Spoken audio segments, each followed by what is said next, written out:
Parallel combination of two springs.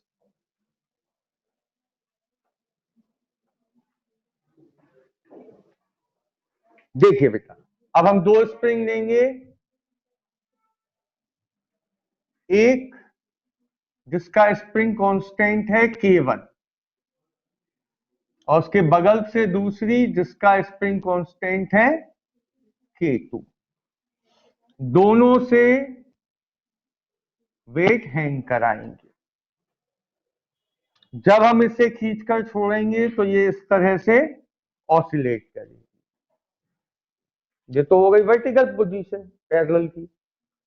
भाई series में क्या होता है, एक के बाद एक, पैरेलल में एक के बगल में एक। हॉरिजॉन्टल में ये कैसे लगेंगे, इसको आपको समझना है, ध्यान से समझना।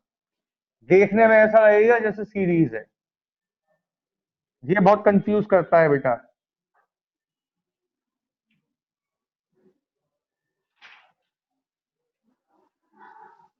ये है पहली स्प्रिंग, स्प्रिंग कांस्टेंट K1, ये है दूसरी स्प्रिंग, स्प्रिंग कांस्टेंट K2। ये देखने में सीरीज लग रहा है लेकिन कॉम्बिनेशन पैरेलल।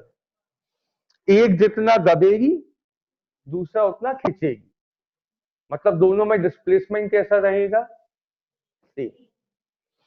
एक्चुअल में मैंने अभी बताया था आपको कि पैरेलल कॉम्बिनेशन में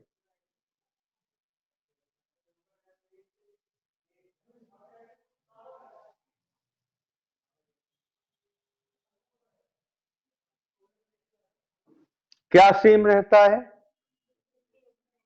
डिस्प्लेसमेंट सेम रहता है।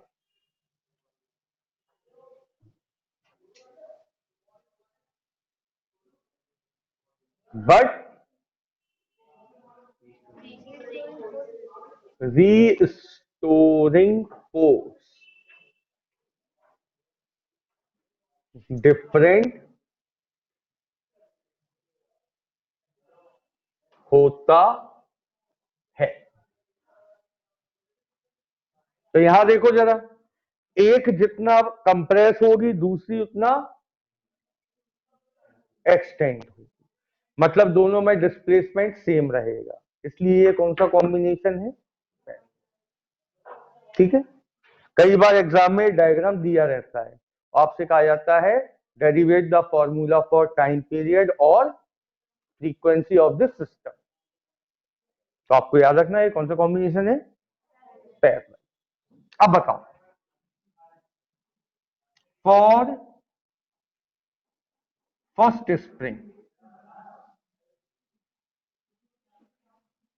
रीस्टोरिंग फोर्स का फॉर्मूला माइनस का K इंटू वाई। तो F1 माइनस का K1 इंटू वाई, सही लिखा, क्यों, डिस्प्लेसमेंट सेम रहता है तो यहां y1 नहीं आएगा, जबकि रीस्टोरिंग फोर्स यहां F1 आएगा, ठीक। सिमिलरली फॉर सेकंड स्प्रिंग,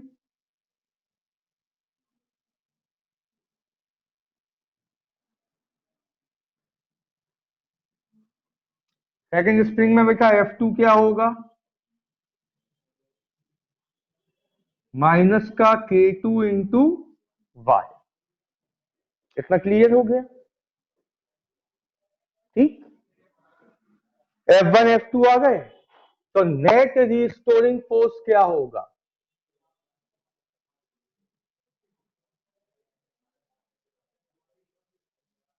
भाई जो अलग अलग होता है उसे ऐड करके नेट आ जाता है। जैसे सीरीज वाले में अलग क्या था, y1 और y2 ऐड करके हमने क्या निकाला था, नेट डिस्प्लेसमेंट। यहां अलग क्या है, F1 और F2 ऐड करके क्या आएगा, तो F इक्वल होगा F1 प्लस F1 कितना, माइनस का K1 y, और F2 माइनस का K2 y। कॉमन क्या मिल गया, माइनस का y, अंदर क्या बचा K1 प्लस, तो क्या ये हमारा स्टेप 1 पूरा हो गया। स्टेप 1 में हमारी रिक्वायरमेंट क्या होती, क्या निकालो, रीस्टोरिंग फोर्स। इतना समझ में आया। अब हम स्टेप 2 में क्या निकालेंगे, एक्सेलरेशन। क्या लिखेंगे हम, due to motion, F equal m alpha, वहां से अल्फा आ जाएगा। फिर तीसरे स्टेप में क्या निकालेंगे, टाइम पीरियड। बाकी दो स्टेप वही होते हैं, यहीं तक काम होता है। में देखिए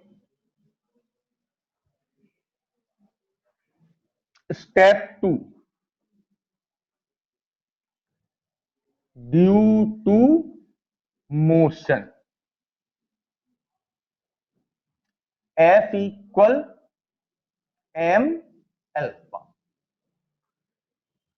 तो एम एल्फा इक्वल क्या आ जाएगा, माइनस का के, सॉरी माइनस का y, K1 प्लस K2। आया समझ में। अब यहां से क्या निकल के आ जाएगा, अल्फा। अल्फा क्या होगा देखिए, अल्फा हो जाएगा माइनस का y upon m, K1 plus K2। जैसे ही अल्फा आ जाता है हम क्या लिखते हैं, acceleration directly proportional minus of, दिख रहा है, y क्या था डिस्प्लेसमेंट, अल्फा क्या था एक्सेलरेशन।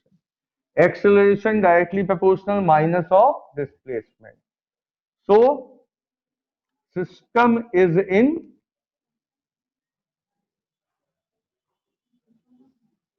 SHM। सिस्टम SHM में है तो टाइम पीरियड का फॉर्मूला,